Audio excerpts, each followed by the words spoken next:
Ladies and gentlemen, welcome to the Big Dog Random Show with your host, Big Dog.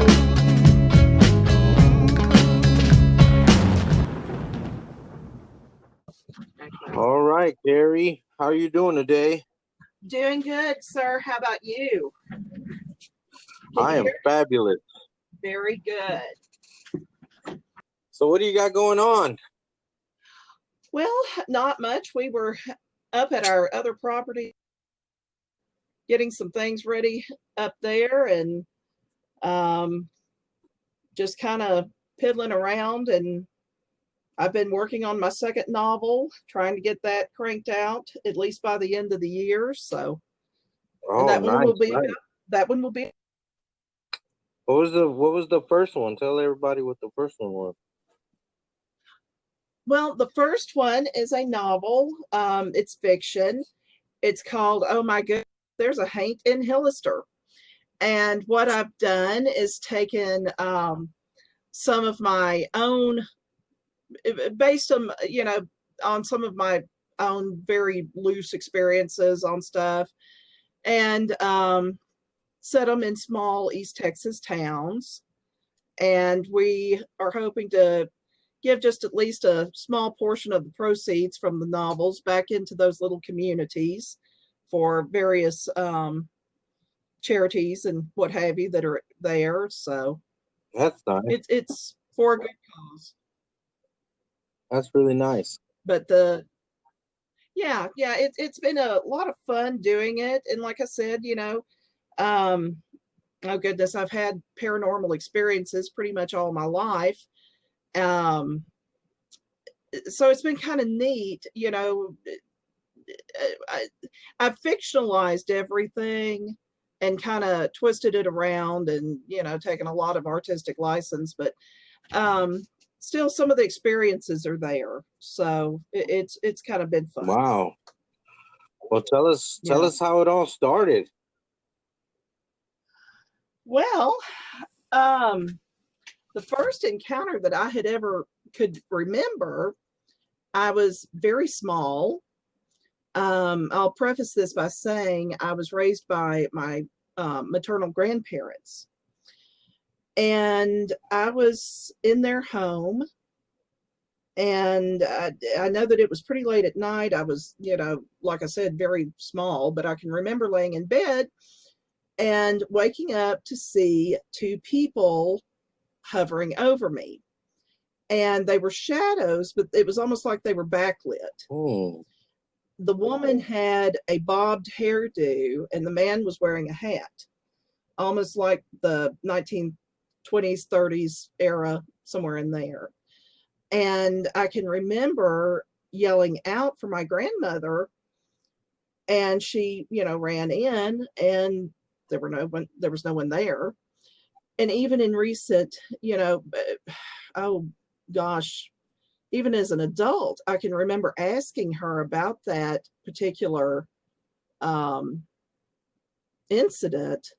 And she swore that there was no one there. There were,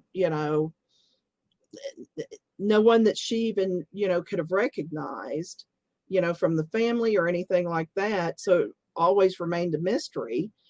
And from there, really a lot of the paranormal activity just kind of escalated. And I have to admit, I was kind of fortunate to be one of those kids that when I did go to her about that, it was not automatically dismissed. Right.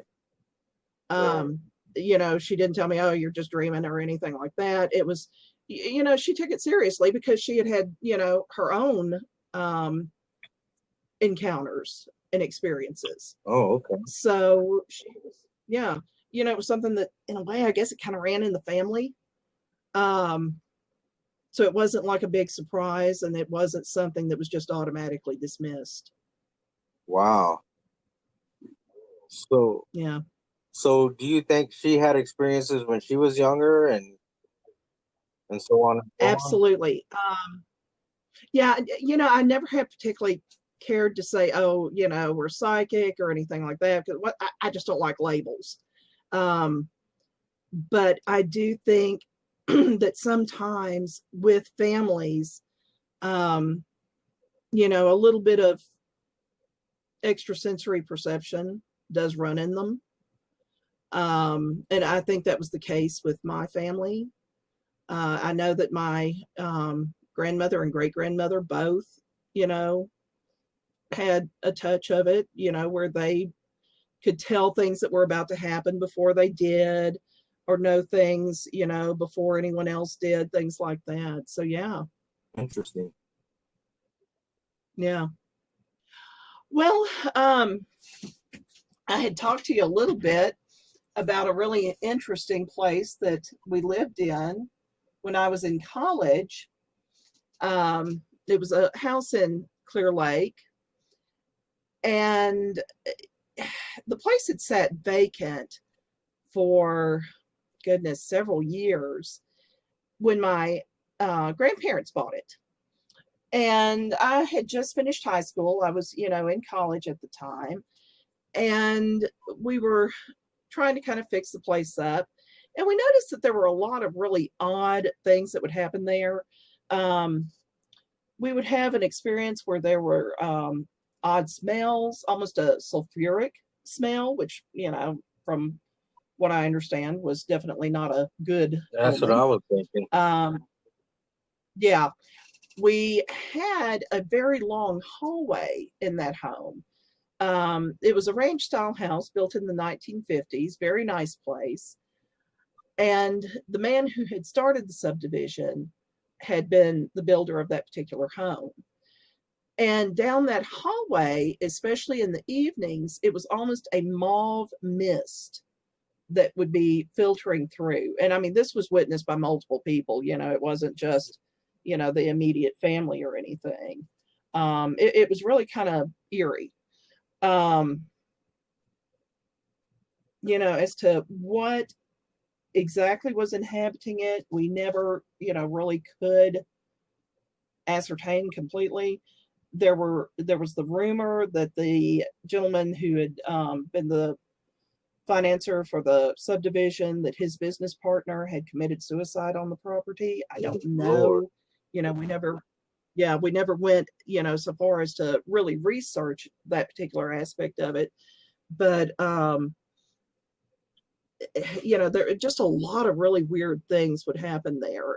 The noises, footsteps on the stairway, that was almost a daily experience. We would have cabinets flying open. I had a little dog at that time, a beautiful little American Eskimo Spitz, that whenever she was outside, she would act like she was interacting with someone. Wow. Yeah. So, it was some pretty weird stuff, but we had a lot of things that happened there. And the story that I was, kind of talking to you a little bit about it last night when we were messaging back and forth, Mm-hmm. I think this is probably one of the most compelling things that, has ever happened, as far as any, paranormal situations with us.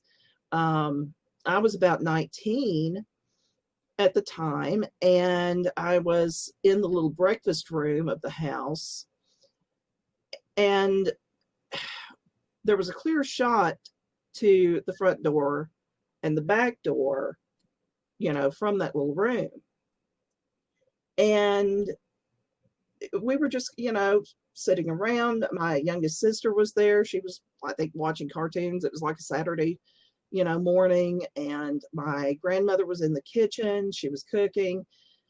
My grandfather was outside tending his koi pond. He was kind of the neighborhood Mr. Fix-It. And, he did a lot of little projects like that around the place, and knew just about everyone in the neighborhood, and was always helping people with projects and different things. But that particular morning, we had the front door just open, and inside stepped a man, and he was not transparent or anything like that. This guy was as solid as, any human being that you would see, and a good looking guy too.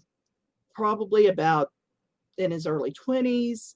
He was tall, had auburn hair, and that was summertime, but he was wearing a denim jacket and motorcycle boots and jeans. And he walked in and he just kind of looked over at me and said, "Well, hello, dear," like he knew me. And I had not the faintest idea who this person was, but, I just kind of mumbled hi and, that was it. Well, he didn't, say anything else. He just opened up the back door and went out to where my grandfather was at the koi pond. And, we saw him just kind of standing over, my grandfather's shoulder, observing what he was doing. And my grandmother, turned to me and she said, "Do you know that guy?" And I said, "Well, no, I've never seen him, before in my life." And we just figured that it was someone from the neighborhood that my grandfather had met and, some guy that he was just showing how to do something. Well, after a while, my grandfather came in and my grandmother asked him, "Hey, who was that guy?" And he says, "What guy?" There wasn't anyone out there. And, I saw him, my youngest sister saw him, my grandmother saw him, but for whatever reason, my grandfather did not. Wow. So, it was kind of weird. And we had gotten to know a lady in that area whose father had actually been the man who started the subdivision, and she had lived in that particular house when she was a kid growing up. And I worked up the nerve one day. My grandmother and I were in a little store that she worked at, and we kind of worked up the nerve that we were going to ask her, "Hey, have you had anything weird happen, when you lived there?"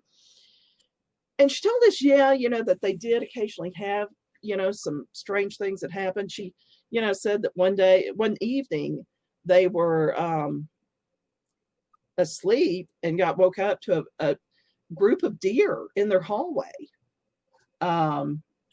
That, they swore they had locked the door and everything, but, a family of deer had wandered through. And she said that occasionally they did have the noises. I really, at that point, I never asked her about the supposed gentleman that committed suicide. I didn't want to exactly bring that up, but, so like I said, we never really knew if that was true or not. But we told her about that latest incident about the guy that, had just kind of appeared out of nowhere. And I started describing him to her. He had kind of longish auburn hair, a little bit wavy, good looking guy, probably about 6 foot, brown eyes, and told her how he was dressed. And she burst into tears and literally ran out of the room. So, my grandmother and I were, standing there like, "Oh my God, what did we do?" What just happened? Yeah. And the lady came back and she apologized. "I'm sorry, I just kind of lost it there. What you described was my older brother. He passed away in a motorcycle accident in the late 70s. And what you described was him to a T." Wow. Yeah. That is spooky. It is. And I mean, this was not what you would call, just your Hollywood type apparition. This was a solid looking person. Like some dude just walked in and like he owned the place. Yeah. And I mean, he wasn't walking, through the doors. He was opening the door and going through. So he was actually, interacting with the physical world, which I thought was pretty amazing. Good thing he wasn't had ill intentions or was like a bad spirit, because that would have been crazy. But that is crazy. And then Grandpa didn't see anything. He didn't know what you guys were talking about. But 3 people saw it. No, he thought well, at least 3 of us. Like I said, my grandmother saw it, I saw him, and my youngest sister did. Interesting. Yeah. Wow. And all 3 of us had the same description of him. But he looked like he was in motorcycle gear from what? Yes, he was in motorcycle gear. Hmm. Yeah, he had on the, motorcycle boots. He had on not a leather jacket, it was a denim jacket, but it was something that, when I first saw him, I thought, his clothes are kind of dated. Yeah. But, it that was like the late 80s when that happened. And, 10 years time, things hadn't changed that much. Right. But, I thought, he's just not real up to date or something, but, not a bad looking guy. But, yeah, I did not understand at the time that he was actually deceased. Do you think the people that are still living there experience anything like that? I don't know. You know, it's, I have always heard this, and I believe it to be true. It's not always a location that is haunted. Sometimes there are people that are haunted. I've heard that too. Or at least people who are more in tune and able to pick up on some of the things around them. And I think that's just something that, I've had all of my life. It's not like I, see ghosts every day or anything like that. That's not it. But undoubtedly when the situation is just right, yeah, I've had some things that I just cannot, explain rationally. Right. So maybe Grandpa wasn't in tune with it. He was always, it was really funny. He was always one of these people that would deny the existence of any, thing like that. That he would, tell us, y'all are crazy, you're full of crap, that doesn't exist. But we moved to another house. Well, they bought, when he retired, he bought one of the beautiful old Victorian homes in Livingston. And we moved up there and immediately started having, some activity, not to the extent that the place in Clear Lake, but still, it was definitely noticeable. And there was one day we were just sitting around and talking about it. And I remember my grandmother and I saying, are you telling us you have never experienced any of this?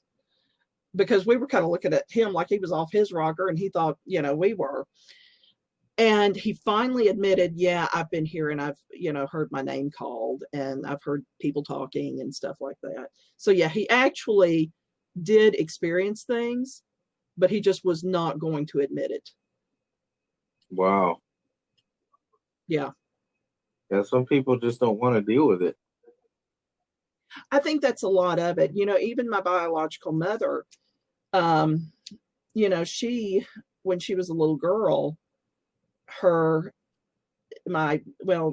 grandmother, my great grandmother, her sister had passed away. And, she was telling me she was about 10 years old at the time.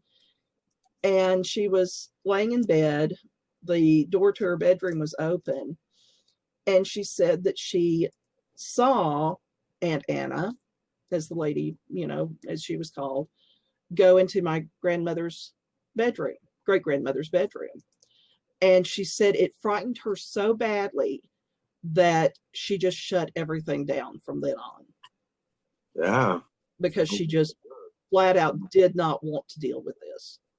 Exactly. So, or they probably hear something or see something and they just don't even acknowledge it. Just absolutely, yeah.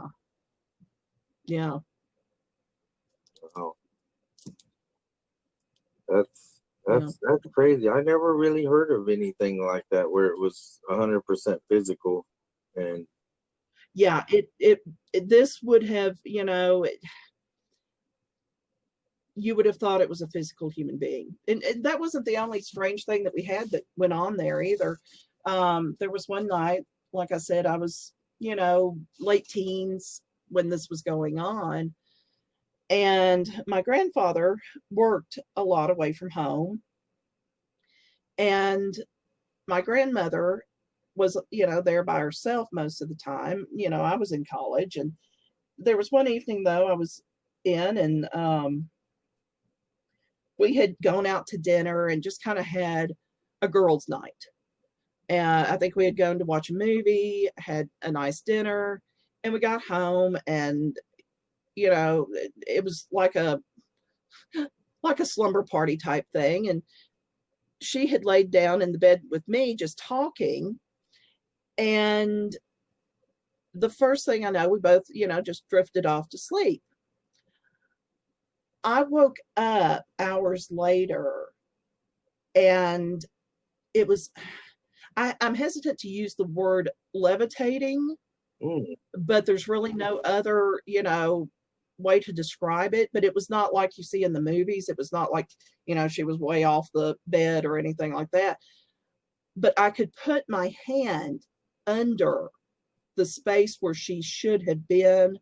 She had risen up probably maybe 2 or 3 inches. And I was trying to get to her. By that time I was awake, and it felt like I was fighting through water. There was almost a physical resistance. And, the first thing I know, she literally just slid horizontally off of that bed, landed on the floor. And my grandmother had a kind of a wicked sense of humor, because she thought it was the funniest thing, because she had rug burns on her knees, and she couldn't wait to see what her doctor, how shocked he would be that the old lady had rug burns on her knees. But she didn't dare tell him that a ghost had pulled her off the bed. But she was always able to kind of make light of things like that, where where it should have probably been absolutely terrifying, and in a way it was. Wow. But then we'd have to just kind of sit back and laugh about it too. And things like that almost became commonplace. I mean, nothing that dramatic, but she named our ghost Hector for whatever reason. That was his name, Hector. And she'd be listening to the footsteps on the stairway and stuff like that. Well, Hector's at it again. Yeah. I wonder why she named it that.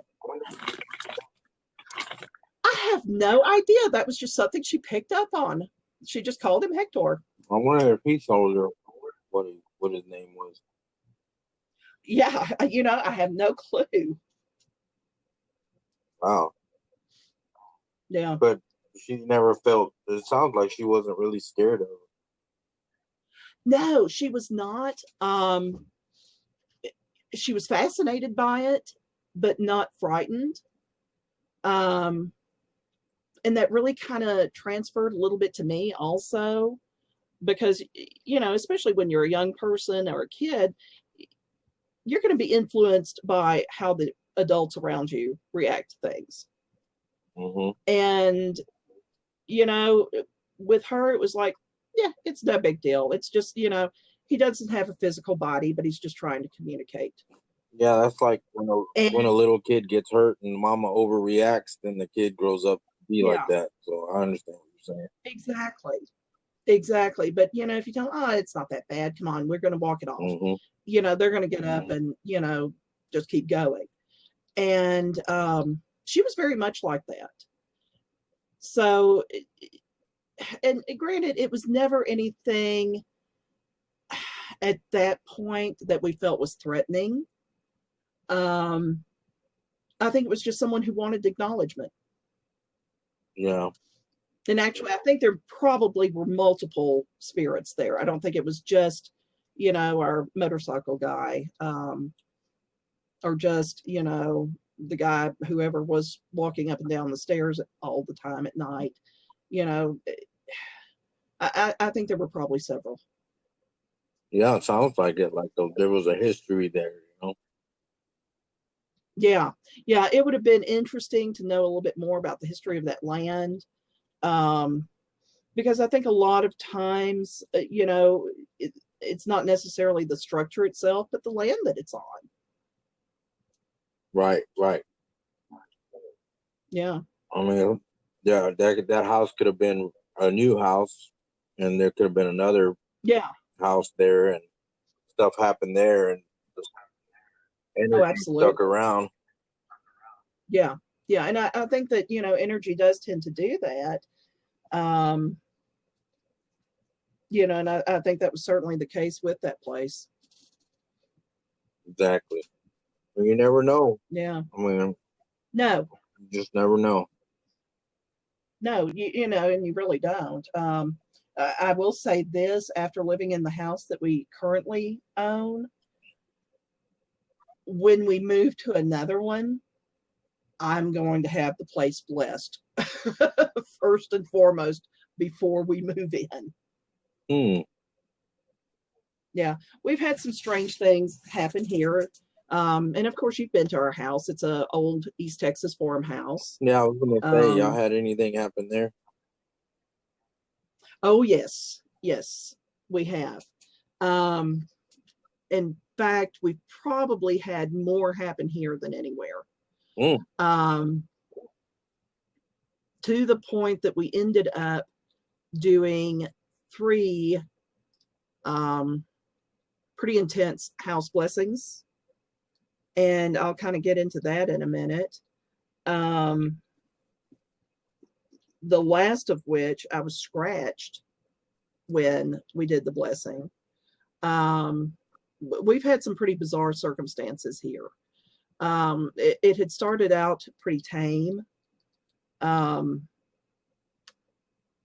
and with this house, I don't think it's the house itself. Once again, I think it's the land that it's on. Um, the house was built in the early 1930s.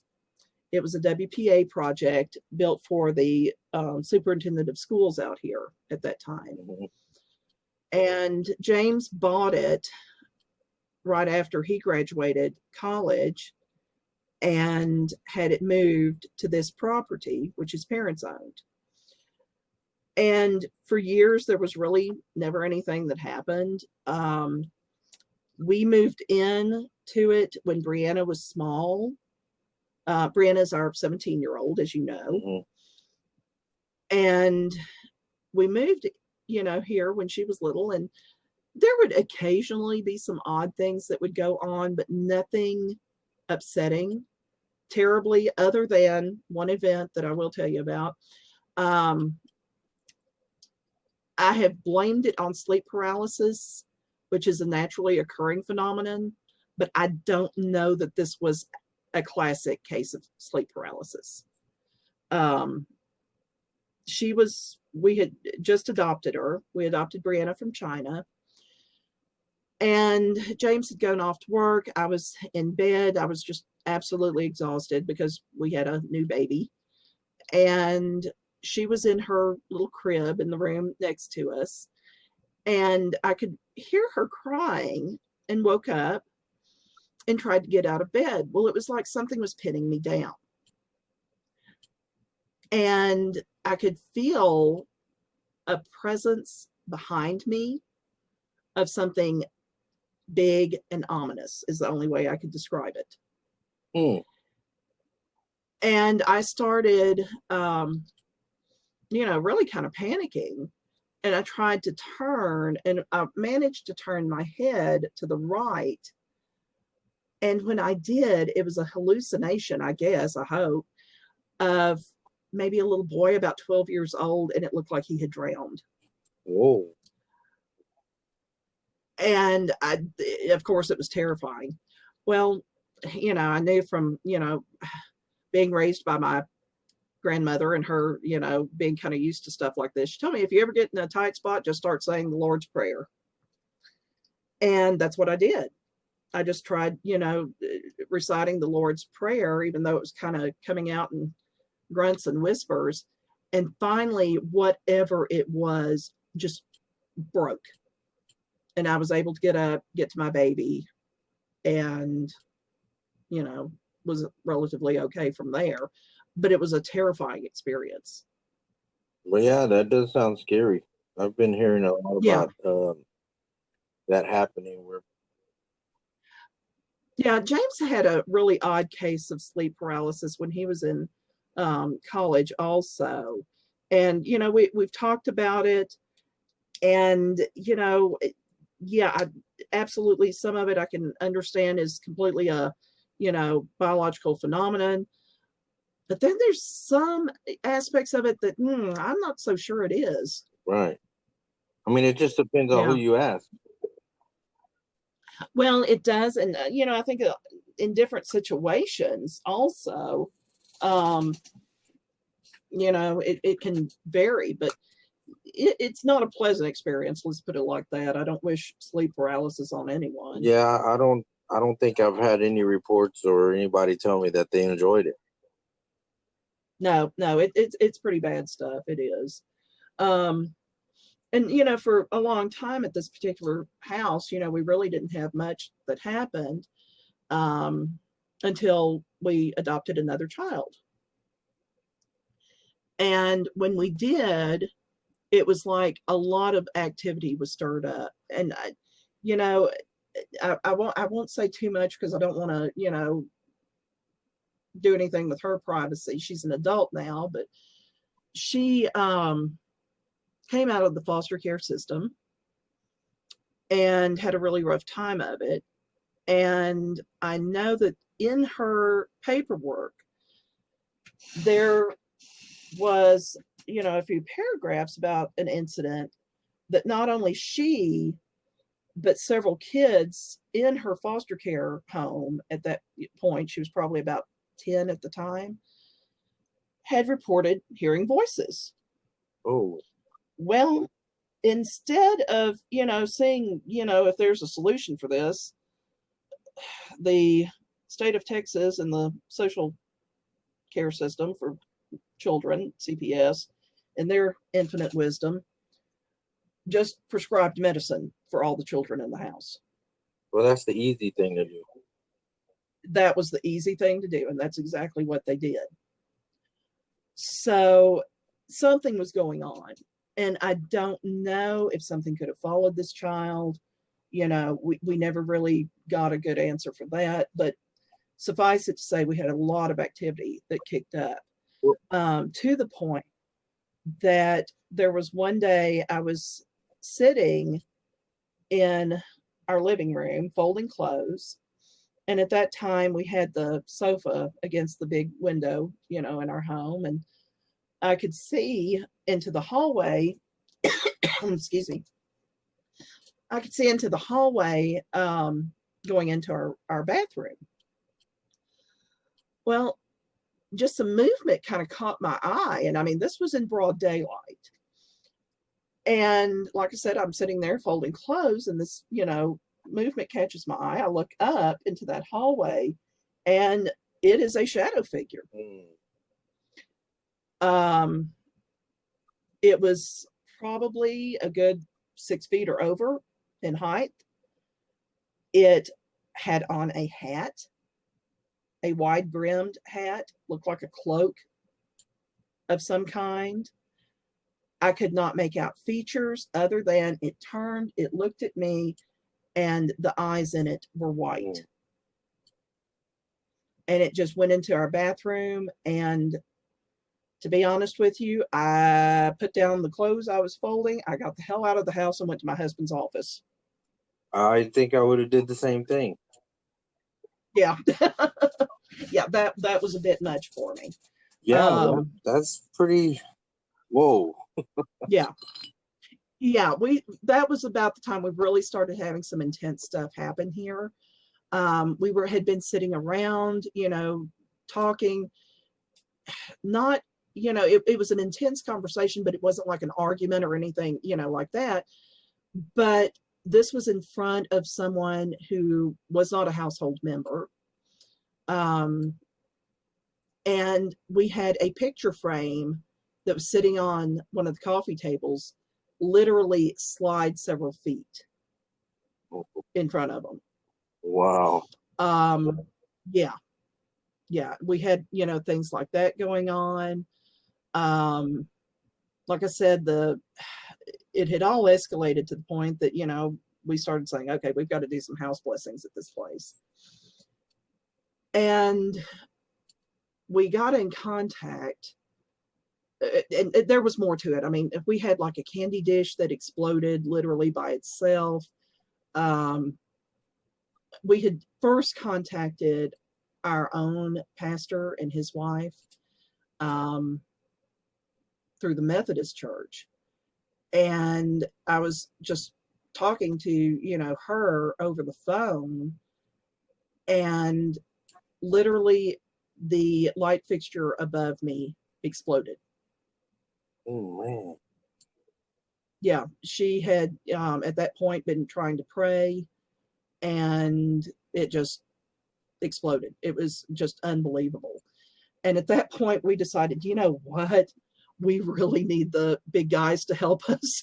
So we called the Catholic Church, and they put us in touch with a gentleman. I won't say his name because of his privacy, I guess, but he was the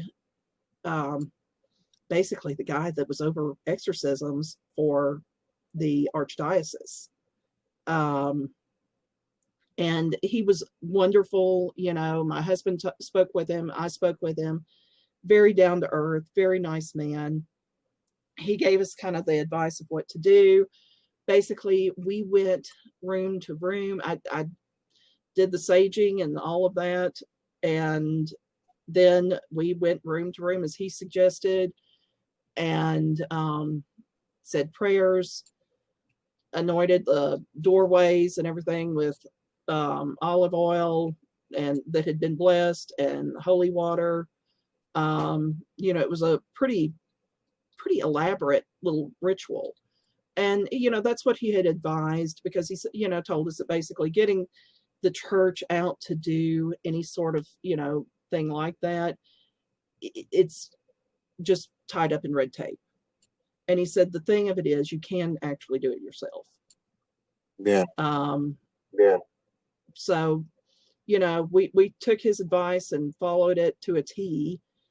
And the first time it was like, and he had warned us that this might happen.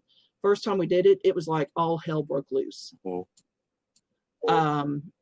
We were hearing disembodied voices, and not just me, not just my husband, everyone in the house, it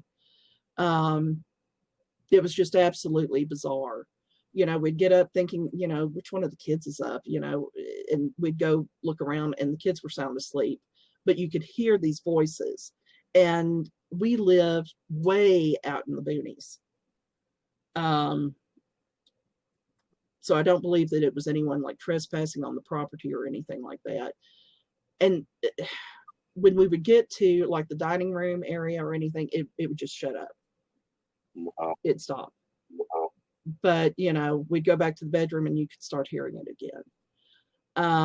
We looked outside, nothing, was ever discovered out of place or anything like that. So no explanation. But anyway, activity really picked up. And we ended up doing it several more times. The last time that we did the house blessing, I was sitting on that sofa. James was reading a passage out of the Bible and doing the, blessing as, he had been instructed to do by the priest. And I look down, and there's these scratch marks that are literally appearing on my arm. Just right there. And I stopped James and I said, you might want to look at this. And he did. And he said, yeah, something's here and it doesn't like what we're doing. And he just kept right on at it. After that, we did not have any trouble from anything like that. Now, we have on occasion had, I think, some spirits that have, snuck in, but nothing that was that serious. Now, let me ask you this.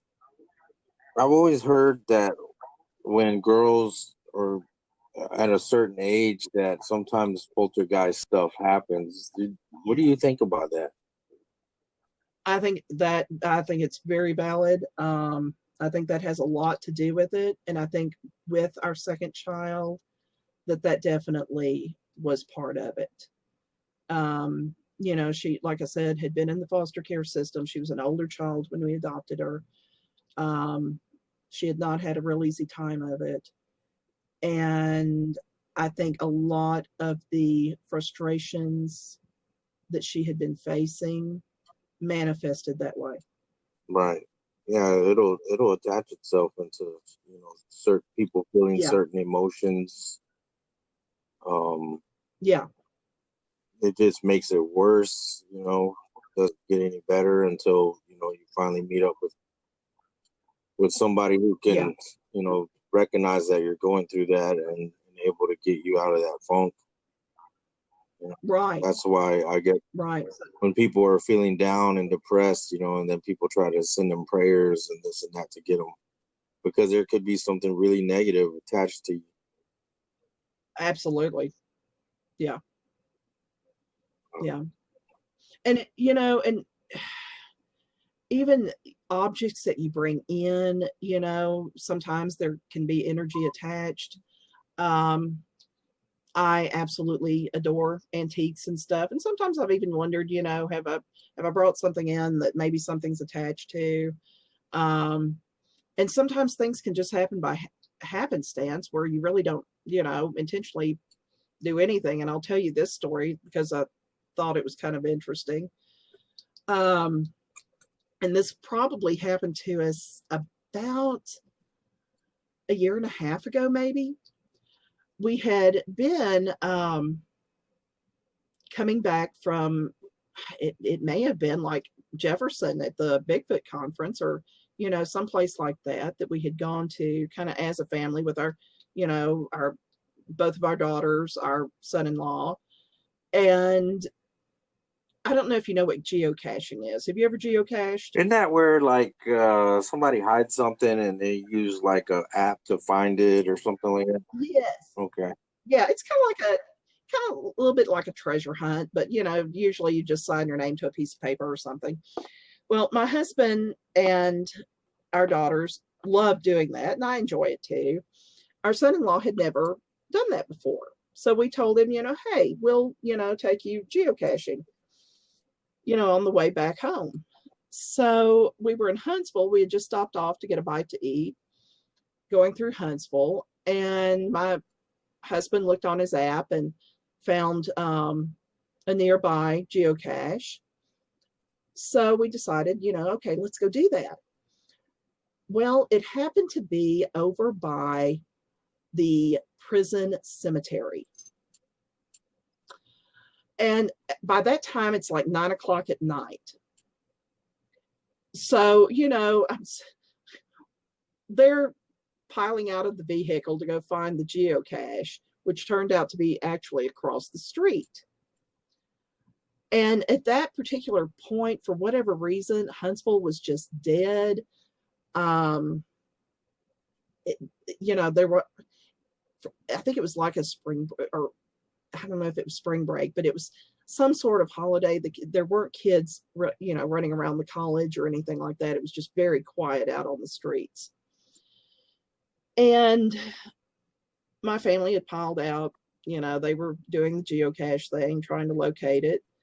And I told them, hey, I'm going to stay right here because one thing, if the police come by, I want to explain to them that we're geocaching. We're not just, hanging around the prison cemetery like a bunch of weirdos. Yeah. So, I told them I'll stay behind. Okay. So, I sat there and it seemed like it took them forever. And I thought that I heard my son-in-law yell, "Mama." So I thought, no, he probably needs a pen to, sign the geocache or something. So I dug one out of my purse and I waited, thinking that he was going to come, to the vehicle. Well, I sat there and, no one came. So, I decided, well, I'm going to get out and, just kind of look, see where they are. So, I got out, looked around. They, sure enough, were across the road, basically on a lot that, no one was around at the time. And I just thought, oh, well, that was strange. So, I got back in thinking, weird. Well, when they all came back, I asked my son-in-law, "Hey, did you call me, while you were out there?" And, he looked real confused. "No, I didn't do anything." And I told him what had happened. And, basically we all just kind of shrugged it off. We got back to our house, and this started literally like the following morning. And it was almost like clockwork. My husband would get up, go to work, and not 15 minutes after he would walk out the door, I could hear footsteps around my bed, and then followed by what felt like a large man sitting at the foot of my bed. I mean, literally, I was awake at the time. I could see the bed mattress go down, the indentation of someone. And it was just bizarre. Well, at first I thought, oh, this is just my imagination, surely. And I just, kind of brushed it off. Well, finally, we started having some more things happen at the house, various noises and stuff. And, I told James, "Hey, this is going on. I think we may have picked something up at that cemetery." So, we start kind of talking about it and, thinking about, calling someone else in, do another house blessing, what have you. And I even went as far as to have my son-in-law and my husband just sit on the edge of the bed, and it felt like it was a big man, like they are, sitting there, on the cover. I felt like I could not move my feet when it was happening, but I was fully awake. Absolutely just a bizarre experience. But what really kind of topped it off, I was laying there one, morning, watching basically this happen again. And like I said, this went on for a couple of weeks. And I'm watching the mattress sink down, and then I start feeling the covers like someone was tucking me in. Wow. And it was, yeah, feet don't fail me now. I think I want out of here. And my son-in-law happened to be at home that day. And I thought to myself, just silently, oh God, if I can just make it to Riley, I'll be okay. Just let someone else know what's going on. Well, it was almost like a voice whispered in my ear, "He's not around right now. He's outside. He can't help you." Well, needless to say, I was in panic mode. I flew out of that room. And when I found him, sure enough, he was outside. He was not inside the house. Wow. Yeah. And I told him what had gone on, and he was flabbergasted also. We ended up doing another house blessing on that one. Even for a while, we even left the Bible open, on our, dresser. And finally it did go away, but it was bizarre. But I'm pretty sure that maybe some fellow from that prison cemetery thought that he had found his mama. Wow. Yeah. So what do you think that was doing that? I cannot recall the name offhand, but after that happened, I did a little bit of research, and we were parked beside the grave of a guy who had killed his family. Oh man. Yeah, including his mother. So, I just kind of wonder, geez, was that him? Right, because it just seemed very sinister, very and Yeah. somebody who could kill their family like that, Well, somebody yeah, want around you. exactly. Yeah. And it's some bad energy. Yeah, but it was almost a feeling of, whoever this was, they were just observing me very closely. They'd walk from one side of the bed to the other, sit down, and it was like they were just kind of watching everything that I did. It was pretty weird. Yeah. Now, Yeah. you talk about getting the house blessed and everything, and it just seems like it's not working. And then you also said that sometimes stuff attaches itself to people. Do you think that you guys might need to be either baptized or blessed, or I don't know how they do? Well, we all have been baptized. Oh, okay. Yeah, and actually, when we have done the house blessings, we have blessed the individual house members. Oh, okay. Yeah. Yeah, so we do all of that. I wasn't really sure how that worked. Yeah, James actually could probably fill you in more on that. He's, a little bit more of the expert on things like that. But it's been quite an experience. Now, as long as something is not, just incredibly negative or just too creepy, we hardly blink when it happens. I don't know if anyone has ever experienced this or not, but I'll go ahead and say this. And it happens to me very frequently. I'm pretty emotionally stable human being. At least I like to think. But as a kid, we spoke just a little bit about, especially girls when they go through puberty. And it can happen with young men also, for that matter. But for whatever reason, girls seem to, kind of get the brunt of it. With the poltergeist activity.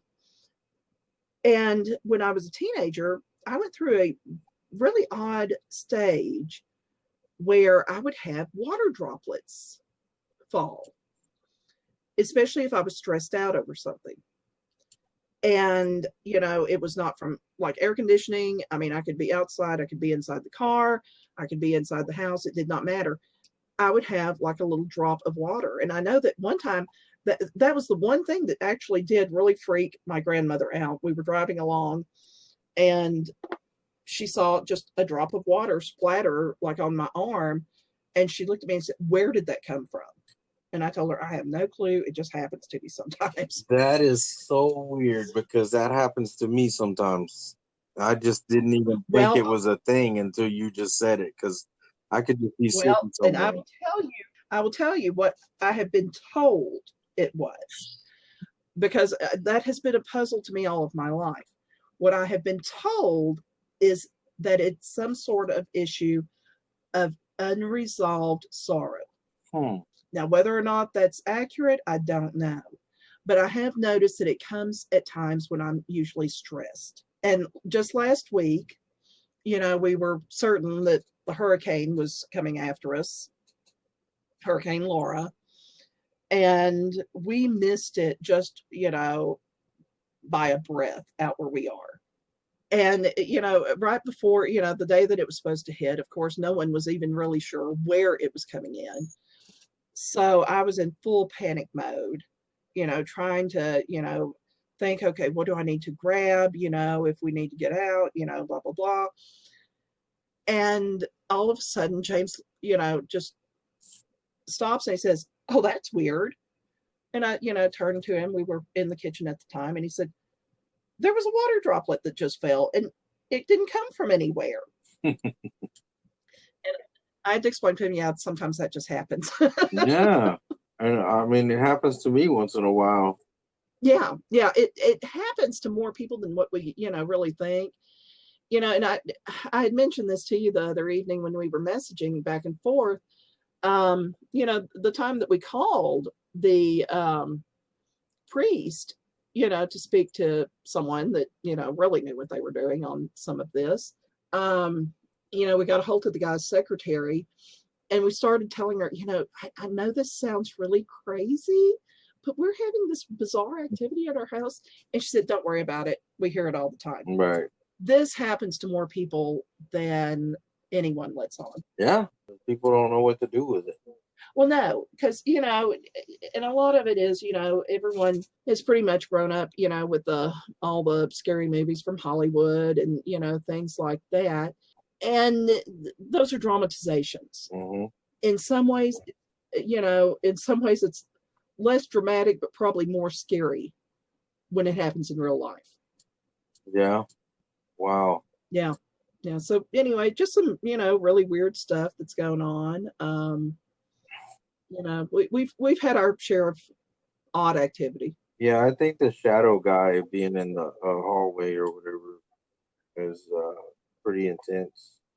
It was that was a little bit, that was a bit much for me. That's when I decided, we really need to call someone in. Yeah, that's when it gets a little too much to handle there. Yeah. Yeah. I wouldn't know what to do with that. Just pray, pray, pray. Well, yeah, and that's pretty much the best thing you can do at that point. Because I think these things feed on fear. Yeah, and I negative think, emotions, yeah, they depression. do. They feed on anything negative. And I try to keep as much happy, positive stuff around me as possible because of that. Mm-hmm. Yeah, you got to. You got to make your own heaven. That's right. Stay away from all the bad stuff, especially in these times where it's just everywhere. I mean, you can't even click on the news. No. You can't get on Facebook. You can't Yeah. get on anything right now without some sort of negative, you know.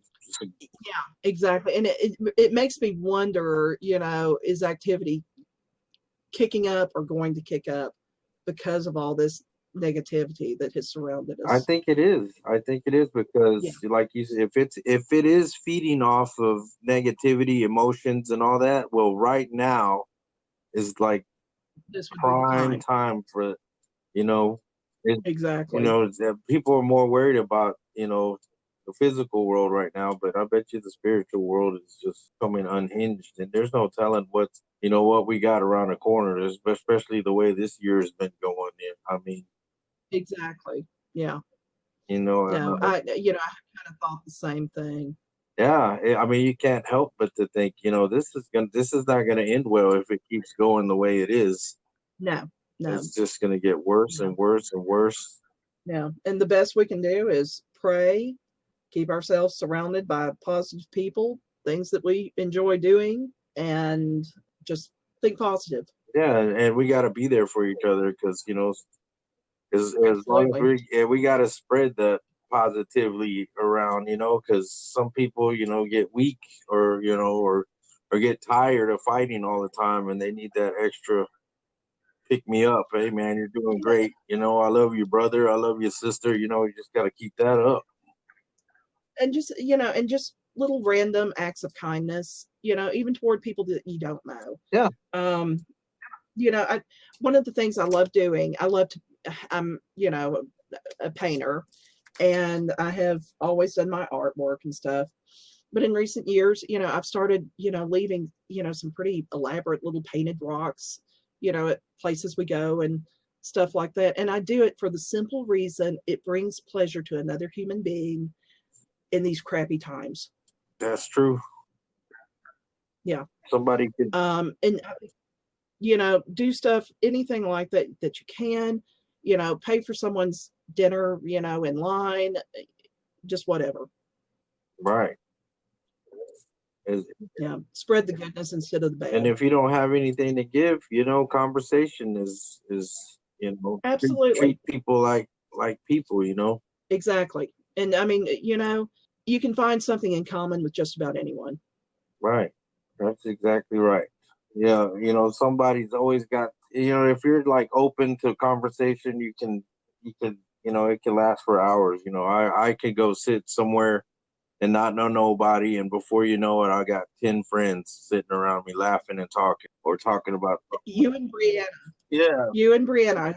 Yeah, she does that same thing. It's amazing. Yeah, I mean, I'm not really. I could go to the grocery store and just start talking, and Oh yeah. small. Some people are cool with it. Some people are just like, "Leave me alone, sir," and I'll just, okay, well, talk to you. See you later. Have a great night. But most people, for the most part, most people are open, Yeah. and just a little word of kindness here and there, Yeah. can make a huge difference. Because sometimes I forget what I look like. I think I'm this big friendly guy, and everybody's like, "Oh my God, who's this big scary dude just wanting to talk about his favorite cereal or tell me a silly story?" And I'm like, "Oh yeah, sorry about that. Should have warned you." But Oh goodness. Yeah. So, what do you got? What do you say you're working on your second book? Yes, the second book. Well, the first one was a ghost story. And let me talk just for a minute about that. Um, it was a ghost story set in the little town of Hillister, which is probably, maybe 20 minutes outside of Woodville. Little just hole in the wall place. But I said it there simply because Haint and Hillister went together. But it was a story that was basically kind of based on an experience that I had.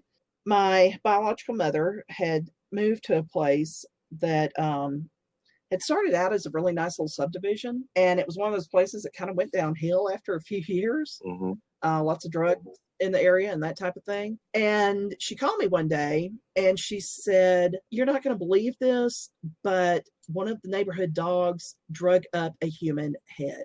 Ooh. Yeah. So, I, of course, was extremely worried about her welfare. This was, gosh, this was years ago. But we had gone down there to check on her, of course, and, make sure that they were all right and everything at their place was secure. And I left the house and we were driving and we drove by this little trailer house and it had the most intense feeling of gloom over it. And I thought, ooh, that whatever's going on there, that's not good. And we, just kind of drove on, didn't think too much about it, got back to our house. And that evening, I started having these bizarre dreams. And it was of a little teenage girl who kept telling me, this is what happened to me. You need to tell my daddy. My daddy will do something about this. And, I got up the next morning and I was telling James, this was like an acid trip dream. And, he was telling me, this is just something, there might be something to it, but you don't want to get involved in it. Let the police do their business and let them, take care of all of it, which I agreed with. But I called my mother and I told her, look, this is this dream I've had. And in the dream, this little girl had shown me that there were 5 men involved in her death.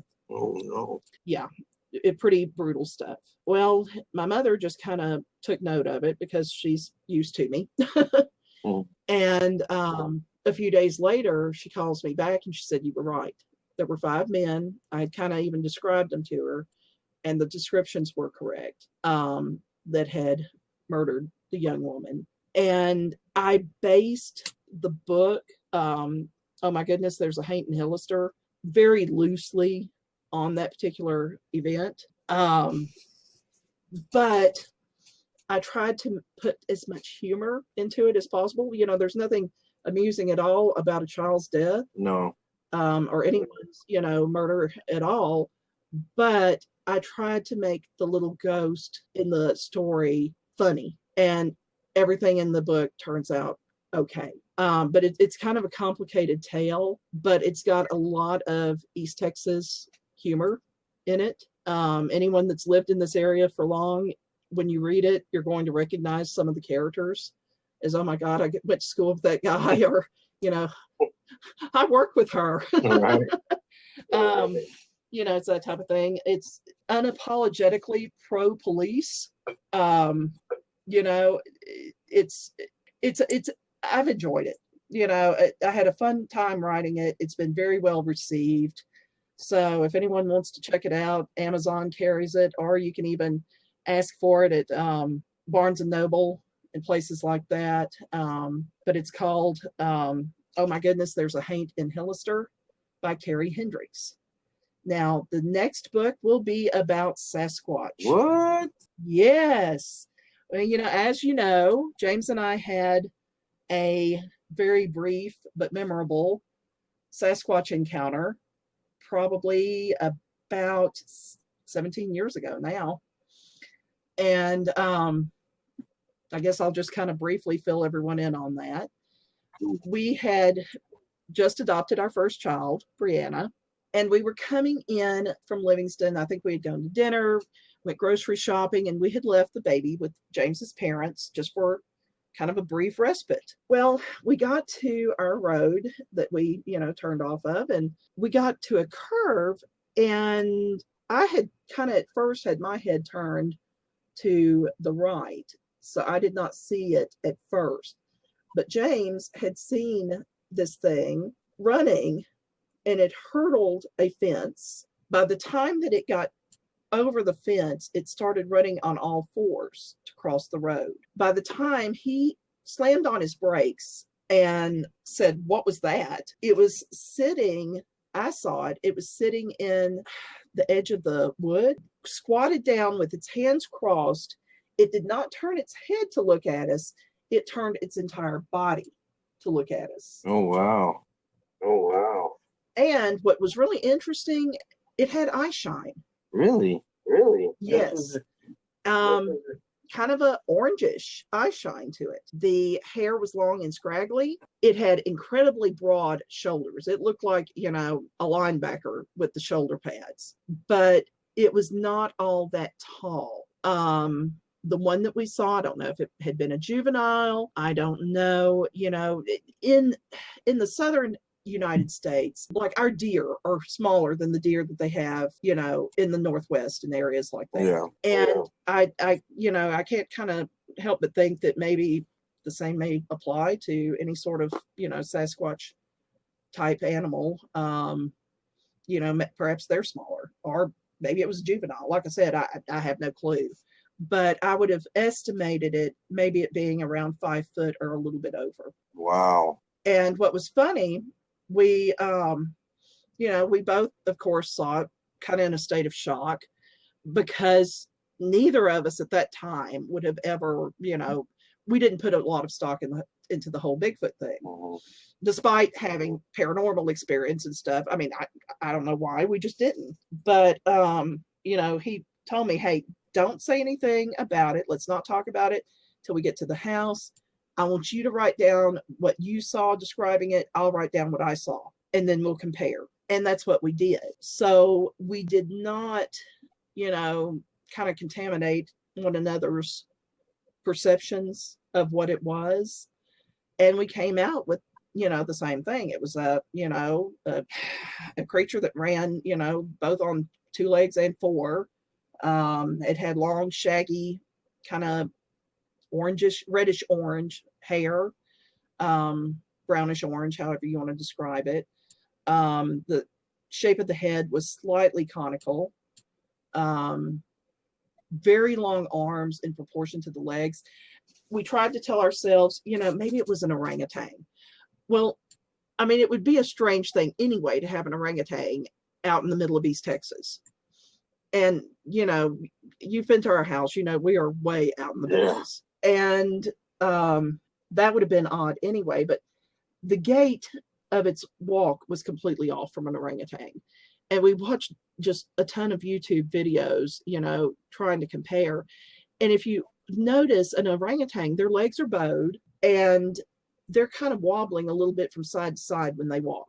This thing did not. It had a smooth gait, pretty much like a human being. Now, a lot of people, would tell us, oh, you were, it was a hoax. There was just some guy out in a Bigfoot suit, whatever. I can't buy that, because one thing, like I said, we're out in the middle of nowhere. Everyone out here, from grandma to the, 5-year-old on the tricycle, knows how to shoot. Mm-hmm. That would have been a good way just, for instant death. Exactly. To be dressing up as Bigfoot and running around the roads. I don't buy that for a minute. Not in this area. I know that has happened in some places, but not, no. And first of all, it would have taken, it would have taken a lot of time, money, and effort that none of these rednecks out here are going to have. That and how to come out with the Friday was moving. Yeah. Yeah, I mean, it was just a really weird thing. James, of course, that really drew him into the whole Bigfoot phenomenon. And, he has gone on numerous, Bigfoot hunts, trying to capture some sort of, activity or evidence. And he's, on occasion he has heard what he believed was some of the calls in the woods. But at least my personal opinion, I think that was a once in a lifetime thing. I don't know what Bigfoot is, but I don't know that I will ever see one again. But it was interesting. It was fascinating. And of course, after we kind of got into it, we had just completely remained silent about it probably for 10 years. And when we finally just, said, well, what the hell, let's just, talk about it now. We really don't care if people think we're crazy or not. Yeah. And, we did. And it was amazing how many other people in this community even said, yeah, I saw something like that one time. Or, yeah, back when I was a kid, I had this experience. I was down by the creek and, this thing came out and my dogs ran. And, we've had, just so many stories from people. And with this new book, I've kind of, like, once again, taken a lot of artistic liberty, with the story, which is completely fiction, but it's going to kind of explore some of the way that perception, colors what we experience. Wow. And some of the different theories, about it, but it's all going to be in a fun, fictionalized manner. Once again, with people that you're going to, the characters you're going to say, oh my God, I know this person. That sounds awesome. Yeah. So that's going to be, hopefully by the end of the year, we'll have that one out. And that one will be called Sakes Alive, There is a Sasquatch in Segno. Ooh. That sounds awesome. Yeah. And Segno is a little community, very tiny little rural community, no stoplight even, just a few miles down the road from us. Wow. And do you got a lot of reports from that area? Yes. Yeah, we have. In fact, this is really kind of cool. We had one report, and we've never really been able to follow through much with it, but several years ago, there had been a pretty massive wildfire in the area. And some of the various volunteer fire departments from surrounding communities had come out. And supposedly, we had several people, come to us about this. Supposedly, there were some of the volunteer fire departments that witnessed a Sasquatch running across the road. Wow. And that was in broad daylight. Wow. That's cool. Yeah. Yeah. And we've had numerous others. Oh goodness. I mean, there's been sightings going back, to like the 1950s, the 1970s. I know that one of James's cousins, she grew up out here in the 1970s, and I think it was she and her mother and grandmother all encountered one on what was called the Fire Lane Road. And it's just a very, kind of isolated country road. Not many people, driving around on it. And she had one walk across the road. Wow, that's like the ultimate, experiences when you see them just walking, because you're in the safety of your car. Right. And, yeah, you don't have to worry about anything, attacking or, being unfriendly or anything else. You're relatively safe and can observe it. It's kind of like almost being in a shark cage, if you had to think about it. Yeah. So when you're out on the ground walking around with them, you're kind of basically swimming with the sharks. You're not in. Well, exactly. Wow, that's pretty cool. Yeah. But no, there have been numerous. In fact, there was one, and I've even kind of put a fictionalized account of this in the book, but it was probably about a year before we had our encounter. There was a guy driving an 18-wheeler and supposedly had a wreck right down the road from us, where, once again, one had darted out in front of him. Oh, wow. He didn't hit it, did he? He didn't hit it, but he, it went into the ditch with his, truck. Wow. Called it in and said, And I mean, that's, he reported the incident. Yeah, and that's got to be hard because something like that, I guess working for a big company, you get involved in an accident like that, they're going to check you 100%. Well, Make sure you're yeah. not drunk Yeah. or high or anything, and then you're reporting Sure. Sasquatch. Oh, man. Yeah. Yeah. And there have also been several instances of some truck drivers who have reported them like out on 190 going toward the Woodville area. Wow. And me and Ann and everybody's recently been out in Woodville for a report. Yeah. So, yeah, there's definitely stuff going on out there. Yeah.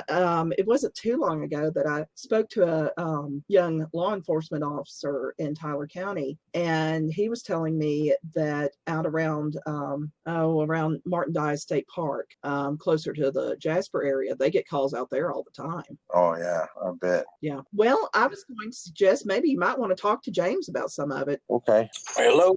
Hey, big dog. What's going on? Nothing much. Nothing much, huh? Just taking it easy today. Oh, yeah, it's been a pretty easy day. Well, that's good. Them hard days are not easy. Yeah, I was talking to Carrie and said you wanted to hear some Bigfoot and paranormal stories. Give me all of them. Which one you want first? The one that the first one that ever happened. Oh, okay. The first time I ever had a real deal paranormal or Bigfoot type thing, and I'm pretty well known for doing Bigfoot stuff. Few people know that I sometimes get drawn into doing some house blessings and things like that, but for the most part I'm known for Bigfoot stuff. But the first real deal encounter of anything strange I ever had was actually a paranormal story. I graduated from college in '89, and I got a degree in business, and along with it, I picked up a Texas secondary teaching certificate. And it was kind of my backup plan. So if I couldn't find a job doing anything in particular, I could always find a teaching job anywhere I wanted to work. Well, I had picked up a job, kind of a non-standard teaching job, where I took homework out to students that were not able to go to regular school and tutored them if they needed to, and took their homework back to the school. Some of them were homebound because of health issues, and others, their probation officer really didn't think it was a great idea that they go to school. So it was a really... Yeah, it was a real eclectic bunch of kids. But one girl I had in particular, and I really can't reveal anything about where this was or anything like that. I understand. Other than I'll say it was in the 90s, okay, early 90s. But one of the schools, I worked for multiple school districts doing this, and one of the school districts had called me in for a meeting, and it was a real non-standard sort of placement because she didn't have a terminal disease, she hadn't been injured in a car wreck, she didn't have a probation officer or anything like that. So it was a real strange case, and they were real vague about why it was that she was in the program. Well, as it turns out, by asking around, I determined that she had some very strange behaviors in school, and the straw that had broke the camel's back is she had went berserk one day, and it took about a half a dozen adults to subdue her. And mind you, she was like I don't remember the exact grade she was in now, but say first grade. I mean, she was a little kid, wasn't a big kid at all, little bitty skinny girl. And it had taken 6 adults to subdue her, and in the middle of she had grabbed a teacher's desk and threw it at them. Just absolutely strange, kind of superhuman ability, and just weird things totally surrounded her. And finally, she was just classified as somebody who couldn't go to regular school. And so they stuck her in this program, and I would go out to her house. And one thing I did not know, a piece of information that I didn't know up front, is the family had been involved in a voodoo cult. Oh, man. Yeah. And I think, not to get too far ahead of myself, but they had attracted something very negative. And there was more than one person who did this type of work. And my partner that I was working with, he had mentioned that he thought she was possessed, probably. And I believed in that. I've raised as a Christian my whole life. So I understood the idea, but I never really thought it was something an individual would run across, Mm-hmm. It's something that happens somewhere not here, maybe in Haiti or somewhere like that. Well, the more and more I dealt with her, I noticed really strange things. Like she would anticipate what you were going to say and answer you before you ask her the question. Or she just like me and the other person that tutored her a whole lot. And she would literally start crying and raging when we would get within like a mile or two of her house. And there was no possible way that she could know that we were on the way because we had irregular times. We just ran a circuit, and they knew it was kind of like the cable TV guy. You just knew that we'd show up in the afternoon, you know. And so I was by myself this particular day, and I dropped off her work, and she would never sat facing me. We had to eventually arrange her desk so that she sat facing the wall instead of me, and I would sit over by the door so I was out of her way. And mind you, I'm staring at the back of her head and thinking about what the other guy, my other teaching partner I had, what the other guy was saying about what he thought about her being possessed. And I'm looking at the back of her head and thinking, if you really are possessed, why don't you get up and go over to the corner and pick those shoes up? I was trying to think of something that was so off the wall that it wouldn't be something she would do in that moment, because she was literally sitting there with her back turned to me, writing on a piece of paper. And so she puts down the pencil. She gets up. She doesn't say a word, doesn't even look at me. She walks over to the corner and she looks down at the shoes and she picks them up. She turns around and looks at me and smiles. And then she sets, yeah. And then she sets the shoes back down, walks back over to her desk, sits down, picks up her pencil and starts writing again. Never says a word, never does anything. The only thing that kept me from just like Scooby-Dooing right out the door was the fact I was so shocked about what just happened that I was just sitting there staring at her. Oh my God. Yeah. And that is the first time I ever had anything that was undeniably paranormal. Now, the family moved like a week or two right after that, and I never saw the kid again. Well, you didn't let me down. Well, that is absolutely my best paranormal story. As you know, Carrie and I have kind of been involved in some house blessings and things like that, but as far as a real deal, I can't explain it any other way. Paranormal story, that's my best one, and my first one. That's pretty good. I have actually rarely told that story. I don't think I've ever told it on a podcast or anything like that. Or I may have. If I have, I don't remember it. But well, and I don't doubt. And in later times, Carrie and I had some experiences because we run East Texas Unusual, and we just don't do Bigfoot, and we don't do a lot of investigations. We only do it part time. We don't really promote it all that well, but we get an occasional call, word of mouth, and we'll go out and help people out that are having, weird things happen in their house and stuff like that. And a lot of times we'll refer them to somebody else, but it's not something we really try to do a lot. But that's it. That's of all the things we've done, that's my strangest thing, and it was completely accidental, kind of like my Bigfoot sighting, Carrie and I Bigfoot sighting, which you know the story of, but. Yeah, and you also been on TV talking about it, because there was one time I was watching something and I saw you on there and I was like, I know that dude.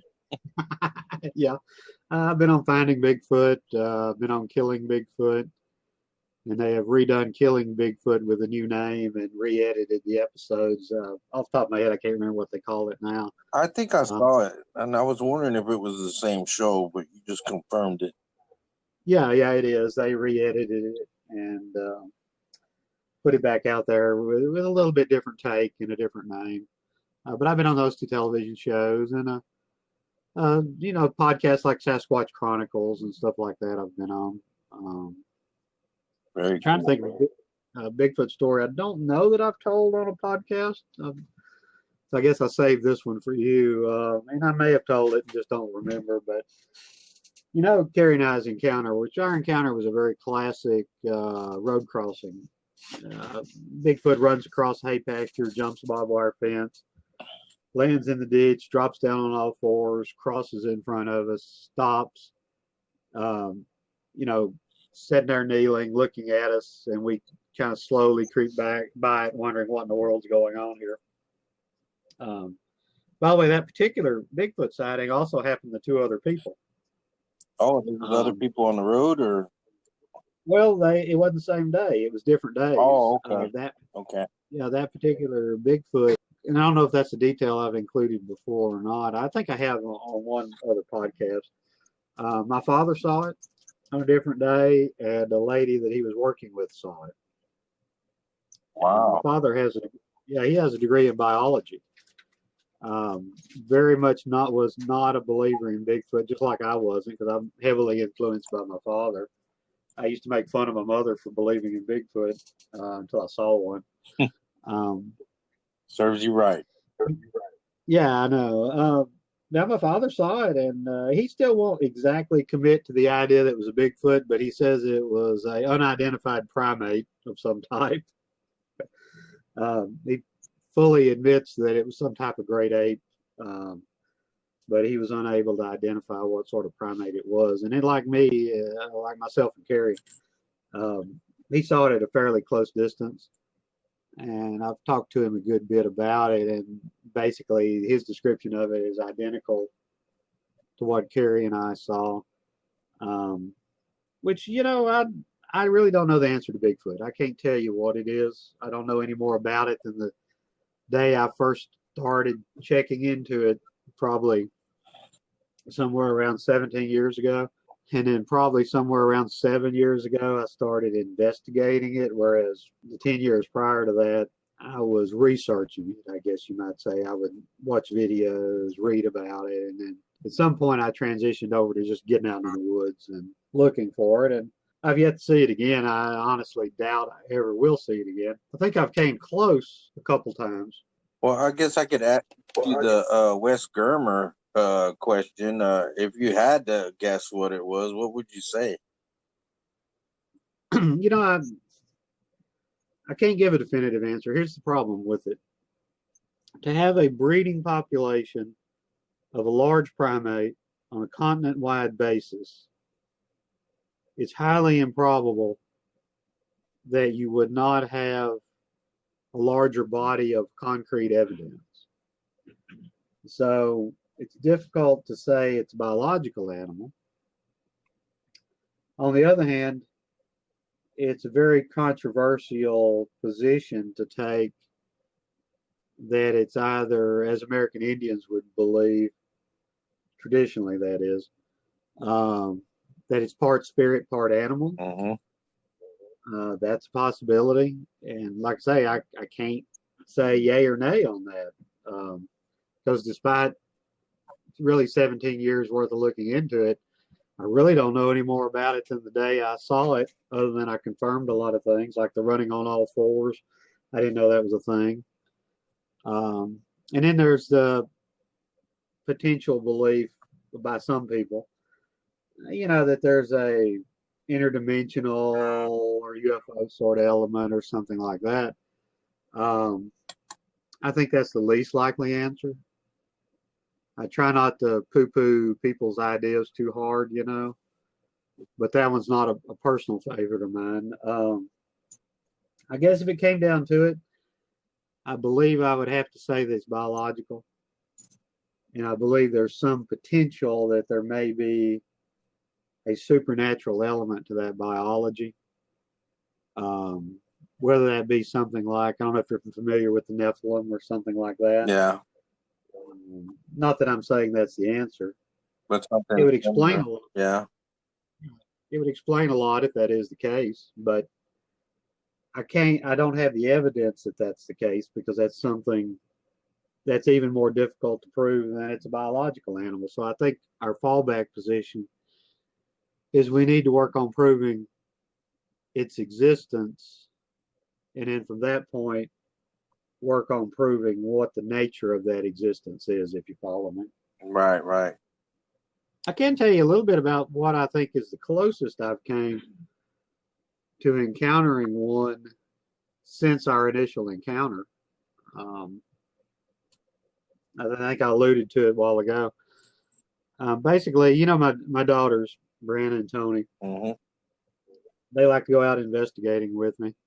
And one time we went out to one of our favorite areas, and we got out of the truck, and we'd traveled not too far up into the woods, maybe a quarter mile or so.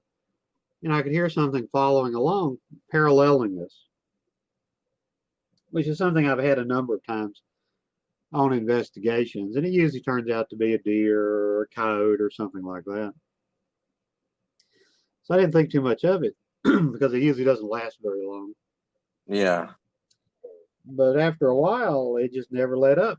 It just kept following along just far enough away we couldn't see it. And in that particular area, there had been some recent stories of panthers and things like that. And it was getting pretty dark. And I did not want to really get stuck out in the woods, with the potential of a panther trailing along with us, mainly because I had both my daughters with me. And so I told the girls, let's start edging on back towards the truck, and we'll see if whatever this is follows us on back. And sure enough, it did. So we got back pretty close to the truck, to the little trailhead that went out to the truck. And I looked at my oldest daughter, Tony, and I asked her, hey, you want to try a Bigfoot call? And to backtrack a little bit, I don't know about Bigfoot calls. I've used them on occasion. It makes sense to me that primates would engage in the use of calls. So we occasionally will do it. And Tony has kind of a scream that she'll do sometimes. And so she does a scream, a pretty good one at that. And immediately the thing answered us. And mind you, we couldn't see it because you're very familiar with the big thicket. It is truly a thicket. Mm-hmm. Even though the thing was probably only 40 yards away from us, maybe less, there was no way you could see it. Now, was it the same scream she did, or was it a different? No, it was a combination between a roar and a growl that I really can't pin on any particular animal. And it was so loud and so deep that it vibrated my chest. I mean, people make a lot about infrasound. Yeah. And it really was down. If it wasn't in that range, it was close to it. Wow. Sort of like if you're at a place where there's music going and there's a lot of bass, Mm-hmm. and it kind of hurts your chest a little bit. Like you're standing by the speaker. Yeah. I mean, it literally did vibrate all of our chests. I just kind of looked at the girls, and I unbuttoned I carry a lot of times in the field, I carry just kind of a bag that I carry water and other little essentials in, but also generally carry a pistol in it. And I had a 45 in the little zipper compartment, and I unzipped that and laid my hand on that 45, and we backed our way up to the truck. Yeah, that could be a little nerve-wracking there, when you hear something like that, it's shaking your chest, and then, it started off all fun and games until you get that roar, and yeah, I can see how that would get you a little uneasy. Yeah, in retrospect, I kind of wish I'd have, went in after it to look at it, but in that time and place with the thing roaring at me, I didn't feel like I had enough gun at that point from as big as that thing sounded. Yeah, that's one of the issues that I had when I started messing with this field, thinking, I don't know if I have enough gun. Yeah, I sure felt that way that day. But yeah, I think that's as close as I've came to seeing one again. I've been in the field and heard, mysterious calls that, you go home and you do the thing where you get on YouTube and you listen to various animals that you might think it would be. And there's some, I don't know if you've ever been in the woods and heard foxes and things like that. Yeah. They make some really weird calls. Lynxes and owls make crazy noises. Lynxes, cougars will make crazy noises. Oh, yeah. So, yeah, there's always that. But for an animal to roar and, where you can feel it deep in your soul, there's not many animals that fit that profile. Yeah, that's the thing. I was completely, and I've always lived in the big thicket my whole life. Been a pretty avid outdoorsman, and I just love getting outside anyway. And never heard anything even close to that. And I've heard a lot of really odd things out in the woods. And I've seen exotic animals that people have turned loose, like emus and stuff like that. Oh, wow. Yeah, I've seen all sorts of stuff in the woods. I saw an elk in Polk County, Texas once. I told somebody I almost hit one with my truck coming from Roswell, New Mexico, and there's no elk out here in Texas. And I was like, swear to God, it was an elk because it was the back of it was as high as the hood of my truck. Out west, in some parts, I believe of extreme West Texas, there may be some elk, but I did actually trace down this elk. There was a high fence game place, did hunting and all that, and they had some fence damage, and some of their exotics had gotten loose, and so that's the reason I saw an elk running around in the middle of the road in Signo, Texas. Wow. So I'd like to say said a lot to say. I've seen a lot of weird things in the woods. You know, I've seen an ocelot, which most people have never seen. Things like that I've seen, but nothing have I ever heard that made that particular noise. I don't even think an emu would make that kind of noise. Yeah, I'm not sure what sort of noise they make, but I know that there was a person had been raising them in the area that after one of the hurricanes, they got loose. So for a while, if you were out in the woods, you were apt to see one running around. Could you imagine tracking and then finding a footprint from one of those three-toed type? Yeah, I would probably think it was a dinosaur. Yeah, that would be freaky. I mean, because you get a lot of people that start getting into the subject and they're like, hey, we're going to go look for tracks. Then they go out there and find a three-toed track, emu track, and thinking, oh my God, we got the lizard man here. I know. Definitely would be something like that. But aren't they dangerous too? Aren't they like ostriches? Yeah, I think they have some potential for being aggressive, and just like ostriches, they could be a little dangerous. I mean, it'd be. I'll go ahead, big dog. Cool to find one of the eggs, and around breakfast time, Oh yeah. My son-in-law was notorious for having once made breakfast with an ostrich egg that someone had given him. So what else would he do with it, though? That's exactly what I would have done. Well, I hear tell it was a lot of breakfast. It can be. There is back on the subject of paranormal. Carrie had mentioned something to me that you might want me to talk a little bit about, and that is the subject of house blessings. Mm-hmm. If you want to kind of circle back around to the paranormal thing. Yeah. People sometimes get discouraged if they're having what they feel like is some sort of negative entity, and they try to do a house blessing and it doesn't appear to work, or worse than that, it gets worse. Now, mind you, we don't have a lot of experience, but we have done a number of them, including our own home. And I will tell you this, if you have a truly negative entity and you do a house blessing, the thing will probably get worse for a while. And what you have to do is continue doing those house blessings, because what it's doing is fighting back. It's trying not to be expelled from the location. And what you have to do is, as scary as it seems, is to double down on the house blessings and continue them. Your other choice would be just out and out abandon the place, although there's no guarantee it won't follow you. Right. Because a lot of times people are haunted as much as places are haunted. Yeah, and they would try to establish dominance, I guess, some sort of like a predator when you're trying to shush them away. It's going to give you hell before it just turns around and walks off. Yeah, there really are kind of three stages. I mean, and I'm speaking of a truly negative sort of entity, something potentially demonic, or at least evil.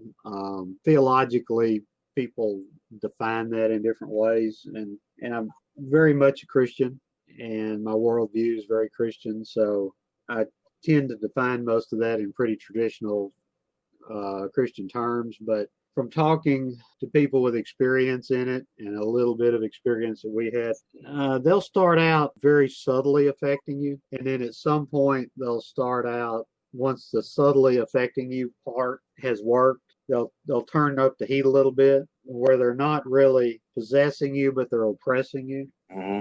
And that's probably, that oppression is really where people start noticing it, because they know something's wrong, and they know this is not right, but they think people will think they're crazy if they mention something about it. And then, of course, that last stage is actual possession, which I feel like is probably, in relative terms, a lot less common than the oppression. I think the typical situation you see is people being oppressed, where they're not really being directly controlled by the demon, but the demon is pushing their psychological state down to the point where they're self-harming themselves, either with bad decisions or drugs or alcohol or something like that. with the idea being to push them on towards either the person passing away or an actual possession. Mm-hmm.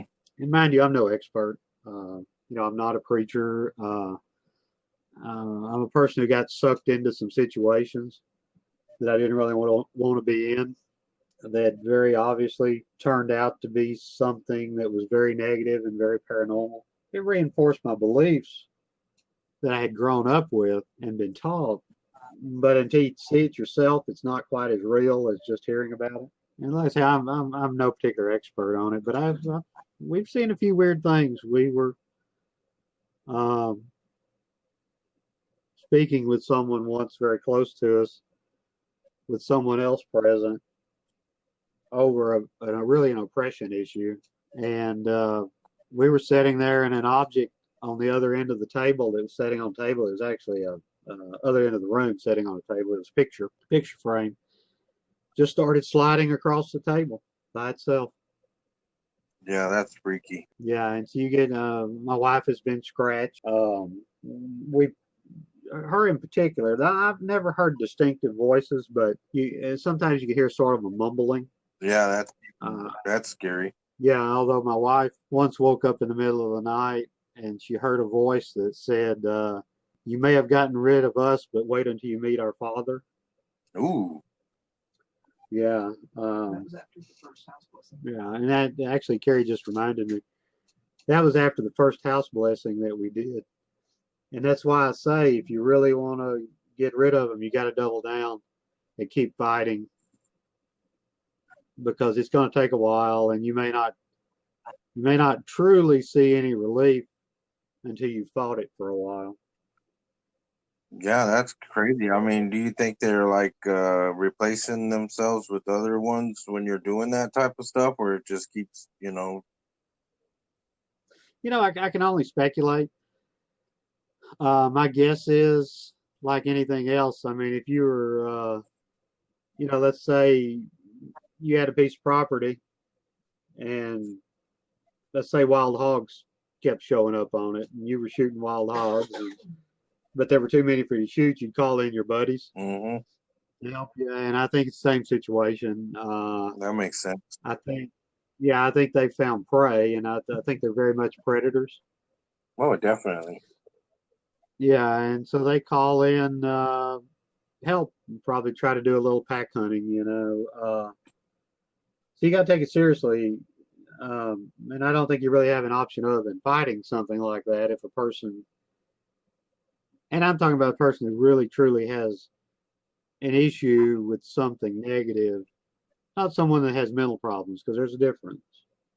Well, I mean, maybe they can cause mental problems, Yeah, I think that's a byproduct of that, because you can imagine the stress that someone might have that's being oppressed, and if they were stressed enough, that could certainly cause some mental issues. I mean, yeah, your body can react. I do know that the Real Deal exorcist, one of the first things they do on people that contact them is a mental evaluation, just to make sure that the person's problem isn't imaginary.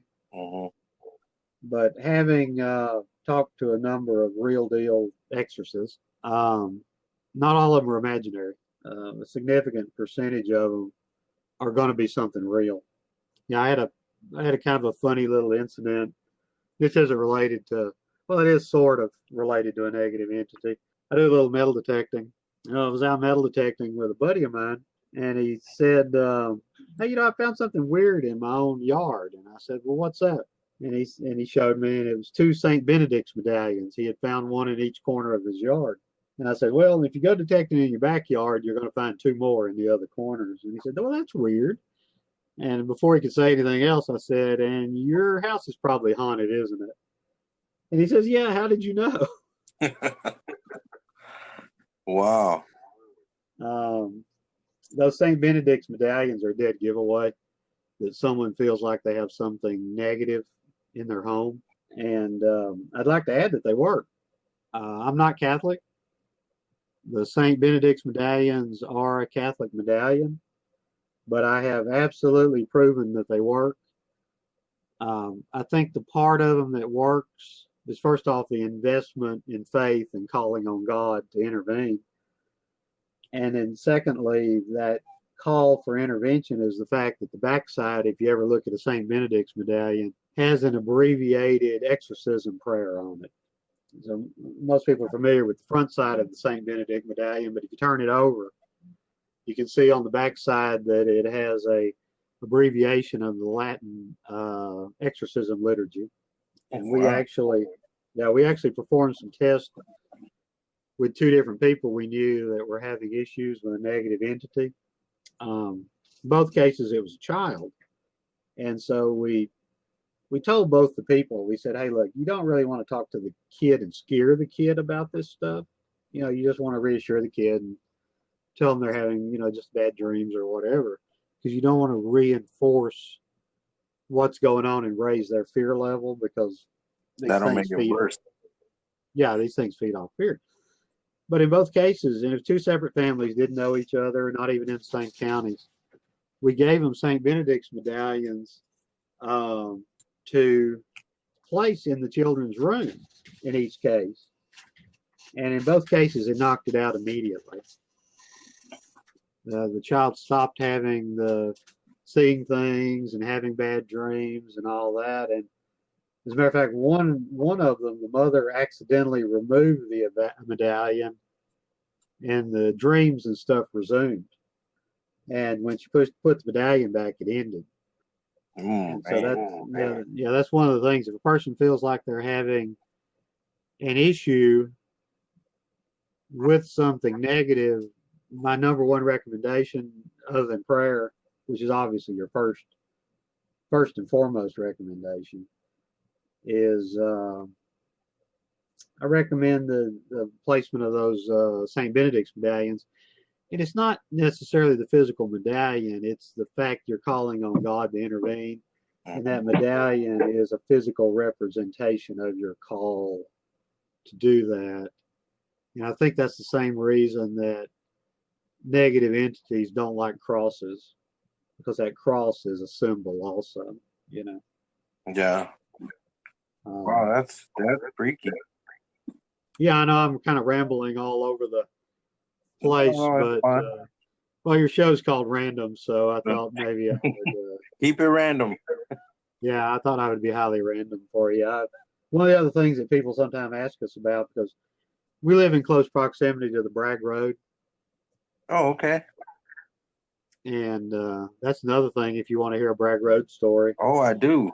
We did an extensive investigation on Bragg Road. It's one of the few times on East Texas Unusual that we just went all hands on deck, brought out, I don't know how many investigators.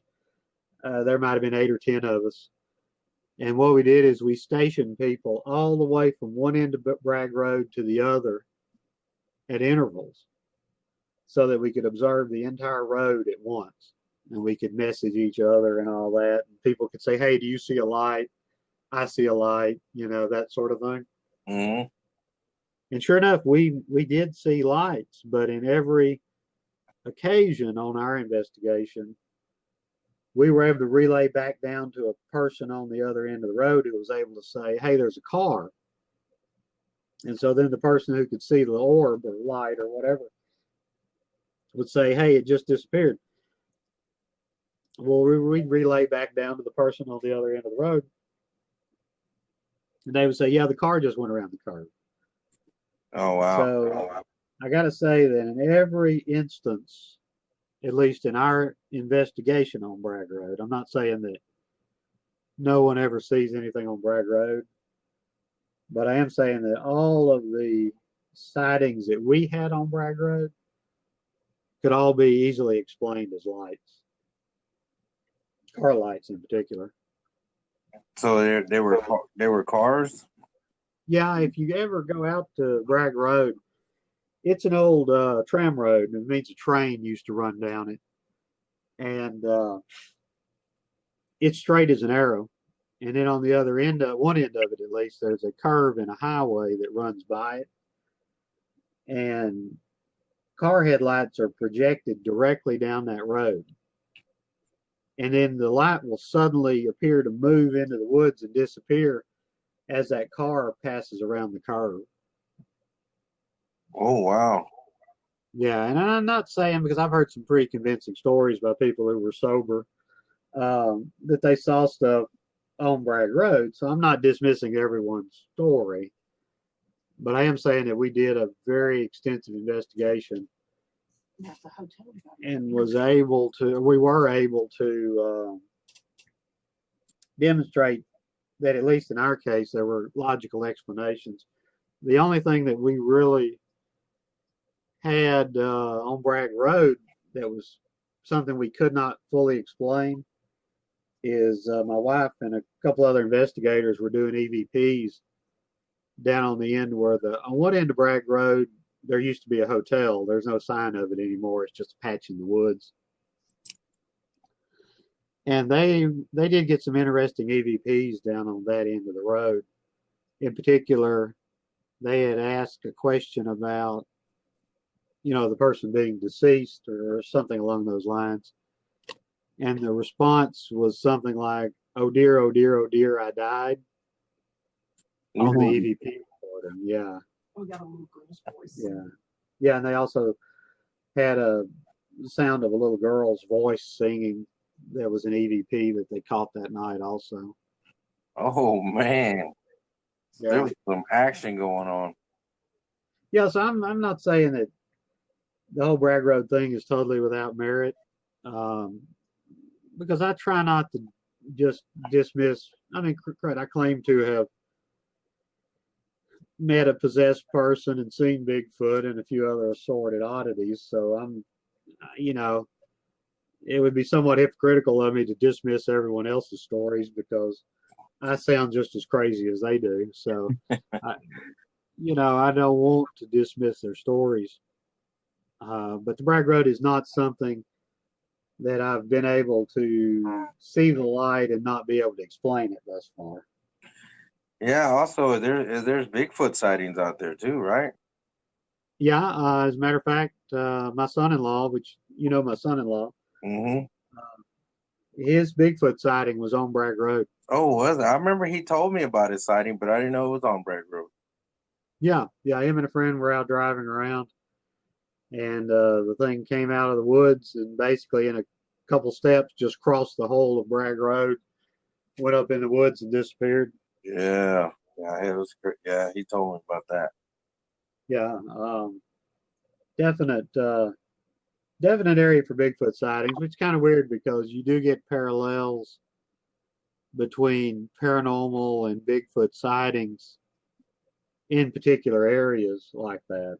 And I don't know the reason for that. I don't know if there's a connection other than the fact that maybe people get out to look for the Bragg light. They set out on a road all night when they normally wouldn't set out on a road. And if Bigfoot happens to wander along and cross the road, then you pick up a Bigfoot sighting. Yeah. I don't know if that's the case or if there's some sort of connection there. Yeah, well, the only way you're going to experience anything is if you get out there and experience, get out and do it. Sitting behind the computer ain't going to do it. That's the thing. Yeah, you got to get out there and kind of have an open mind about it. I noticed an unusual phenomenon with investigators because I've known quite a few and been out in the woods with quite a few, and I noticed that most investigators have had encounters of other types also. An investigator, say, that's seen Bigfoot, oftentimes will have also have seen a ghost. Or lights. Or lights or something, or a UFO or something like that. Yeah. Of course, your first thought there is, well, they're just crazy. That's why they see stuff. Mm-hmm. But I think there's more to it than that. There's a term which I'm drawing a little bit of a blank on at the moment. It's cognitive dissonance or something like that. And basically, it's the tendency of the brain to try to normalize things. So if we see something that's not possible, our brain tends to try to dismiss it. And I think that a lot of people who see one type of phenomenon go on to see other types of phenomenon because their brain is open to the idea that those things may exist. Exactly. Not because they're crazy, but simply because they're not willing to automatically dismiss it. Yeah, one of the people that I've attempted unsuccessfully to interview saw a Bigfoot. He literally ran out of the woods. He'd been deer hunting at the time. Was willing to admit it was Bigfoot to friends and family for a day or two. And then his brain just at some point told him, no, you saw a cougar, and just kind of got scared. And that's all it was, just a cougar. And now he really believes that it was just a cougar. But at that time, he swore it was Bigfoot. Yeah. I don't know exactly how he reconciles the fact his cougar was walking on two legs and, was like 7 feet tall. But I got a funny story to tell you about that. Yeah, go ahead. So, a lot of people reach out to me for some reason. I don't know why, but and I got nothing against it. I love hearing people's story. Well, I spoke to a psychologist, like honest to goodness psychologist. Now, he wasn't psychologizing me. He was a buddy. And but I can tell when he starts the way he'll do it to me, but and it's the way he talks to me, and that's how I know when he's doing it. And I'm like, man, don't do that to me, bro. But he told me he had a client, and when he was younger, he grew up I think it was in Louisiana. And he said the houses were kind of far apart, but it was usually your family lived all down the block, like your uncle lived in a couple houses down, so on and so on. Yeah. So, and then he would walk behind the houses to get to the other houses, if that makes sense, like a back trail, not on the main road. Right. And he was coming up to his aunt's house, and he heard screaming. And, there was a cougar that jumped in